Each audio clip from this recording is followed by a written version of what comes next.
요즘 제가 주일 성경 공부 때 지금 이제 창세기를 하고 있습니다. 그래서 이번 올해 성경을 전체를 좀 보고 싶은 분들을 대상으로 해서 창세기부터 이제 강독을 하고 있습니다. 그래서 창세기를 6주, 7주 만에 이제 끝내고 다음 주에 이제 출애굽기를 이게 들어갑니다. 그래서 혹시 공부하고 싶으신 분들은 같이 하시면서 구약은 어차피 역사거든요. 그래서 맥을 잡는 게 참 중요합니다. 그래서 우리가 창세기부터 새 시작을 했다가 출애굽까지 가다가 그 다음에 레위기 가서 이제 접고 또 창세기로 시작해서 레위기에 끝나고 이제 그런 것이 반복이 되는데 지금 같이 공부하는 것이 좋을 것 같습니다. 근데 이제 창세기를 공부하면 볼수록 저는 항상 이 야곱을 보면 많은 생각을 하게 됩니다. 어쩌면 이렇게 욕심이 많은 사람이 있을 수 있을까?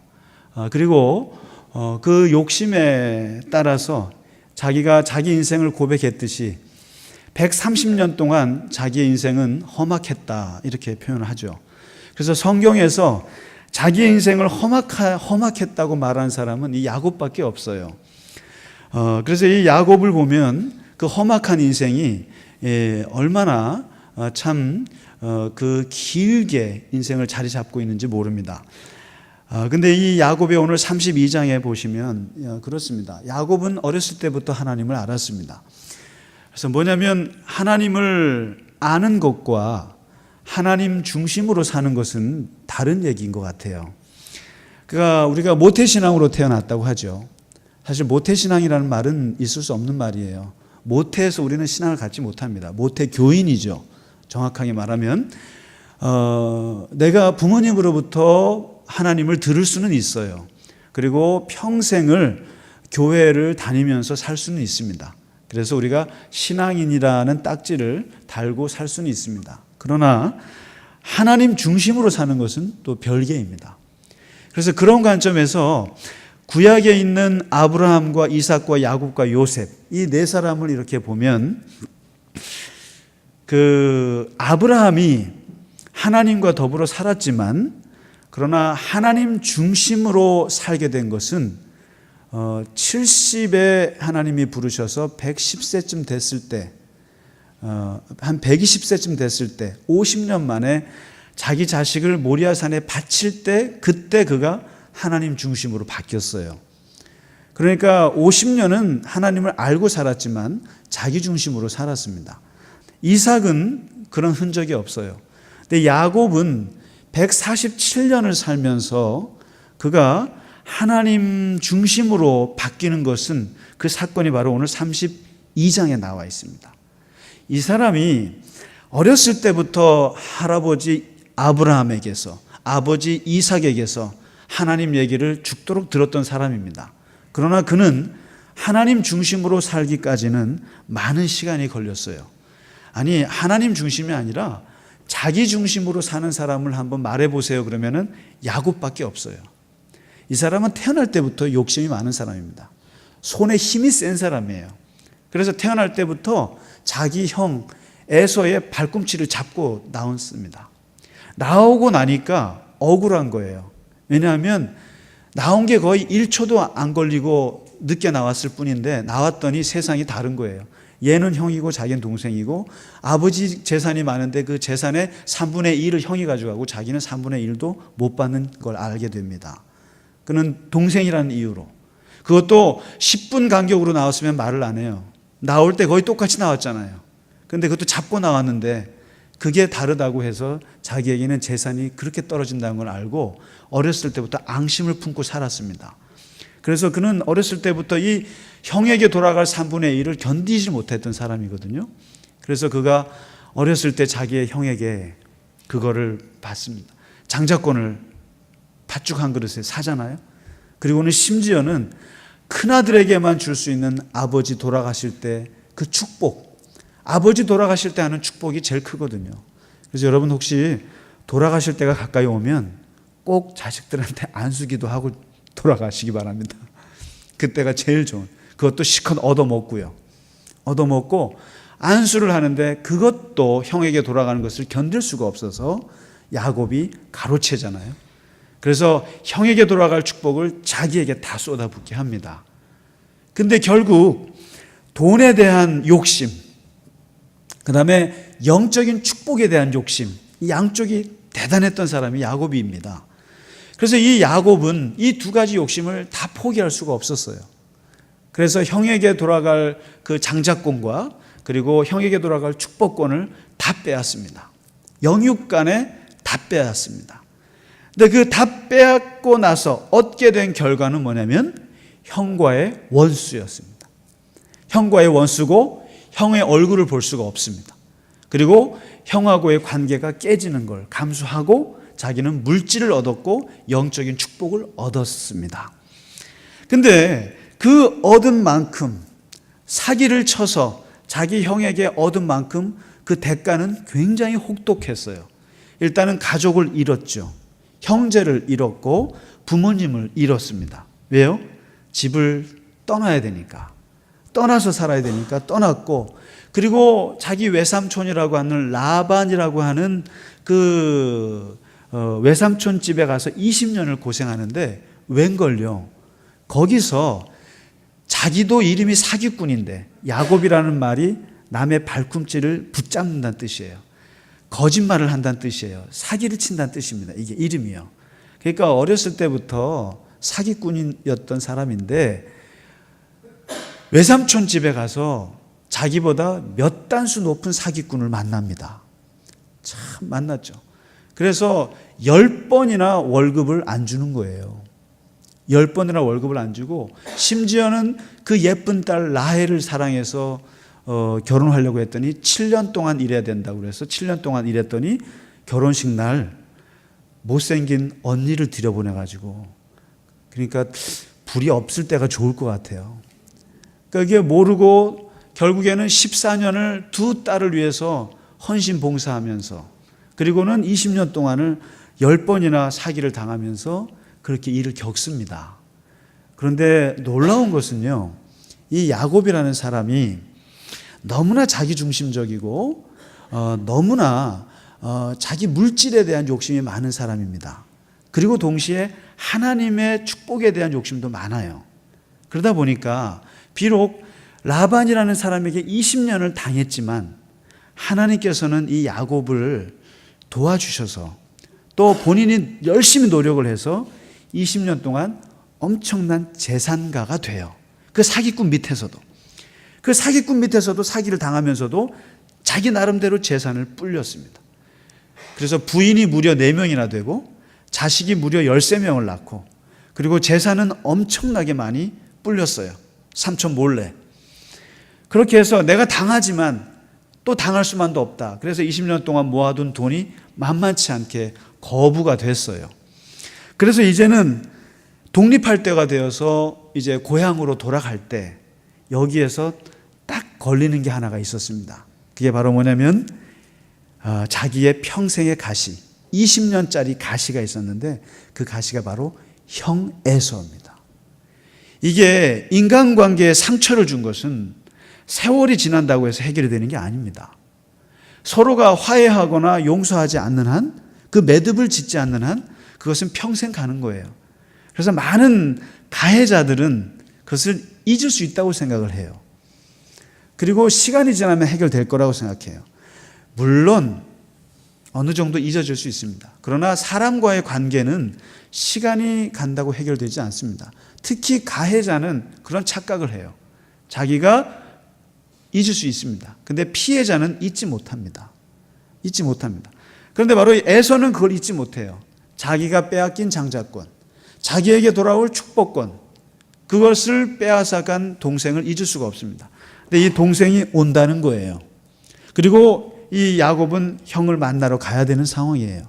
그리고 이 가시가 뽑히지 않고는 재산이 의미가 없어요. 그래서 결국에는 20년 만에 결단하고 돌아가는 길인데, 오늘 읽으신 13절부터입니다. 사실 이 야곱이 이 형과의 이 관계를 어떻게 해결할까, 이게 가장 큰 고민이었습니다. 그래서 야곱이 머리를 써요. 3가지 머리를 씁니다. 어떻게 3가지 머리를 쓰냐면요, 13절부터인데요. 첫째는 에서가 군사 400명을 데리고 온대요. 자기를 죽이려고. 그거 보세요. 20년이 지나도 해결이 안 되지 않습니까? 그러니까 칼을 들고 와서 죽이려고 온다는 거예요. 그런데 야곱이 첫 번째 전략을 세워요. 서로 떨어져서 가자. 제일 먼저 죽어도 되는 사람이 앞에 가고, 그 다음에 죽어도 될 사람이 두 번째 가고, 그 다음에 세 번째, 내가 맨 뒤에. 아주 이기적이죠. 그래서 네가 죽으면 너는 이쪽으로 도망가고, 너가 치면 이쪽으로 도망가고, 그래서 내가 맨 마지막에 도망갈 수 있게 그렇게 분리를 시켰어요. 그 다음에 두 번째 전략을 세웠어요. 그게 뭐냐면 뇌물이에요. 뇌물. 이 야곱은 물질에 감각이 있는 사람이에요. 돈에 뛰어난 감각이 있는 사람이에요. 그래서 이 사람은 돈의 힘이 뭔지를 아는 사람이에요. 그리고 예수님 말씀하셨던 것처럼 내 보물에 마음이 있다는 말씀을 야곱은 이미 깨달았어요. 보물이 있는 곳에 항상 마음이 있다는 걸 알고 있었어요. 그래서 이 보물을, 자기의 재산을 먼저 형에게 갖다 바쳐요.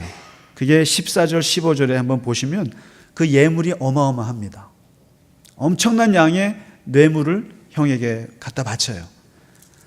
근데 마지막 세 번째는 뇌물을 아무리 갖다 바친다고 해도 마음이 편치가 않아요. 그래서 야곱이 오늘 24절에 보면 다 강을 건너게 하고 나서 본인이 강가에서 남습니다. 어떻습니까? 불안하고 고독스럽습니다. 외롭습니다. 이게 바로 하나님의 사람들의 특징입니다. 이게 하나님의 사람들은 세상적인 방법을 다 써도 마음에 편치가 못한 게 하나님의 사람의 특징입니다. 만일에 야곱이 하나님을 몰랐으면, 이 정도 물질을 썼으면 형이 해결되겠구나라고 생각을 했을 거예요. 그런데 야곱은 이상하게 외롭습니다. 매우 외롭습니다. 그게 뭔가요? 물질도 썼어요. 그리고 전략도 짰어요. 다 했습니다. 그런데 외로운데 그게 뭐냐면 하나님을 제대로 만나지 못했어요. 하나님에 대한 외로움이 있습니다. 그리고 야복강에서 한밤에 하나님의 사자를 만나서 밤새도록 철야 기도를 합니다. 하나님과 싸워요. 싸우는데 내용은 뭐예요? 한 가지예요. 하나님 도와주세요. 하나님, 내일 제가 형 에서에게 죽습니다. 그러니까 떠나지 마시고 저를 축복해 주세요 하고 놓지를 않는 거예요. 놓지를 않는 거예요. 그리고는 하나님을 놓지 않으니까 하나님께서 새벽 4시, 5시에 떠나야 되는데 떠나지를 못해요. 그래서 하나님이 반칙을 쓰셔서 허리를 그냥 부러뜨리십니다. 허리를 부러뜨리고 그리고 완전히 다리를 부러뜨려요. 완전히 이러시면 안 돼요, 하나님께서. 그런데 야곱이 워낙 세게 나오니까 야곱의 다리를 부러뜨리세요. 그래도 야곱이 놓지를 않는 거예요. 야곱이 놓지를 않고 나를 축복하지 않으면, 다시 말해서 내가 아무리 돈을 많이 쓰고 내가 아무리 세상적인 방법을 다 했지만 하나님이 근본적으로 나의 내면에 평화를 주지 않는 한 나는 당신을 떠나보낼 수가 없습니다. 내가 지금까지 사기꾼으로 살아왔고 사기꾼을 당했고 엄청나게 내 욕심으로 살아왔는데 뭔가 해결되지 않는 내 내면의 이 허공함을 하나님이 뭔가 채워주지 아니하시면 저는 보낼 수가 없습니다. 놓고 붙잡고 놓지를 않는 거죠. 그랬더니 하나님께서 오늘 28절에 보시면 하나님께서 묻습니다. 27절에 너의 이름이 무엇이냐? 이름이 무엇이냐? 그때 말합니다. 사기꾼입니다. 제가 야곱입니다. 그때 하나님께서 말합니다. 더 이상 그 소리 하지 마라. 야곱이라고 부르지 마라. 너도 너를 야곱이라고 부르지 말고 나도 너를 야곱이라고 부르지 않겠다. 너의 이름을 이제는 이스라엘이라고 바꾸자. 이름을 바꿉니다. 하나님께서 이 이스라엘이라고 이름을 바꾼 이유가 뭐겠습니까? 평생을 사기꾼으로 이름으로 살아왔던 너가 너의 중심으로 살아왔는데 이제는 더 이상 나도 그 이름이 싫고 너도 그 이름을 그렇게 부르지 마라. 그러면서 이름을 바꿔줍니다. 이스라엘로. 이스라엘이라는 이름이 얼마나 좋습니까? 이게 하나님과 겨루어 싸워 이겼다. 세상에서 어떤 개인의 이름이 나라의 이름이 된 거는 이스라엘밖에 없을 거예요, 아마. 생각해 보세요. 김상기라는 나라 들어보셨어요? 이순신이라는 나라 들어보셨어요? 없잖아요. 근데 이스라엘은 개인의 이름이 한 나라의 이름이 됐어요.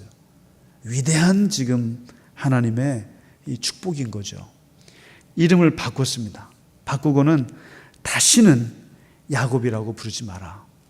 그러면서 야곱에게 말합니다. 야곱을 축복을 합니다. 그리고 나서 이 야곱이 30절에 보시면 자기가 이 체험한 이곳을 하나님의 얼굴이라고 이름을 붙였어요. 하나님의 얼굴요. 하나님의 얼굴.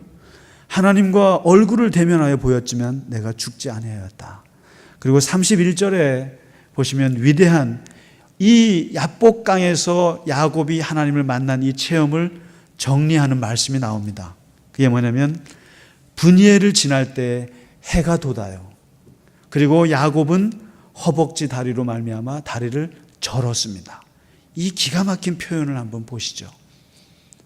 야곱은 지금까지 육체적으로 건강했어요. 그리고 물질적으로 굉장히 풍성했어요. 그런데 영적으로 다리를 절고 있었습니다. 영적인 바보였어요. 영적인 그 병신이었습니다. 쉽게 말하면. 그런데 오늘 지금 상황이 바뀌었어요. 다리는 바보가 됐어요. 다리는 병신이 됐지만 해가 돋았어요. 영적으로 다시 살아났습니다. 하나님과 다시 회복이 됐어요. 하나님의 얼굴을 봤습니다. 오늘 이 야곱은 이 체험을 하는 순간부터 이 인생이 하나님 중심으로 바뀌게 됐습니다. 그 다음부터는 이 야곱이요, 무서운 게 없어요. 이 다음부터 야곱은요, 마음에 불편함이 없어요. 한번 그 다음부터 보시면요, 그 다음에도 딸이 강간을 당하고 자식들이 엄청나게 일을 당하고 요셉이 죽은 줄 알고 살고 엄청난 고난의 길을 갑니다. 그러나 이때부터 야곱은 하나님이 그 마음 깊은 곳에 자리를 잡기 시작해요. 그래서 오늘 33장에 넘어가시면 에서를 만나잖아요. 에서를 만나는 순간에 이런 얘기를 합니다. 10절에 형님의 얼굴을 봤더니 하나님의 얼굴을 보는 것 같습니다. 한번 우리가 교인들의 얼굴을 보고 집에 남편, 아내의 얼굴을 보면 하나님의 얼굴을 본 것 같습니까? 아멘? 아멘 못 하시겠죠? 교인들의 얼굴이 하나님의 얼굴로 보이려면, 또 부모님의, 내 자식의 얼굴이 하나님의 얼굴로 보이려면 이 야복강의 체험이 있어야 하는 거죠. 사실요. 다시 말해서 야곱이라 부르지 마라. 이름을 이제는 하나님의 군사로 바꾸겠다. 이 존재의 변화가 있은 후에야 그 형 에서가 하나님으로 보이는 거죠. 이 아름다운 변화가 있었던 거죠. 언제까지 자기 중심으로 자기 손 붙잡고 살겠느냐는 거죠. 야곱이 이 하나님께 만나고 자기가 다리가 부러진 한이 있더라도, 내 육신이 망가진 한이 있더라도 영혼이 사니까 너무 좋은 거예요. 그래서 그냥 형이 칼을 들고 왔는데도요, 그냥 가서 포옹하고 만나는 거예요. 왜요? 돈을 쓰면 못해요. 돈만 써서는 안 돼요. 하나님을 만나니까 세상이 다 편안한 거죠. 그냥 만나서 죽이든 살든 상관없는 거예요. 하나님을 만나는 것 같은 거죠. 근본적인 야곱의 변화입니다. 이 변화가 우리에게도 일어나잖아요. 우리에게도 자꾸만 일어나고 있는 거 아시죠? 우리에게도 자꾸만 하나님께서 더 이상 야곱이라 부르지 마라. 더 이상 세상적인 방식으로 너무 살려 하지 마라. 그러면서 우리가 자꾸만 하나님의 방식으로 옮겨가고 있다는 걸 우리가 느끼고 있습니다. 하나님께서 오늘도 우리를 새롭게 하고 계시는 하나님을 받아들이면서 우리가 감사한 마음으로 주님과 새로운 길을 다시 한번 걸어가기를 간절히 바랍니다.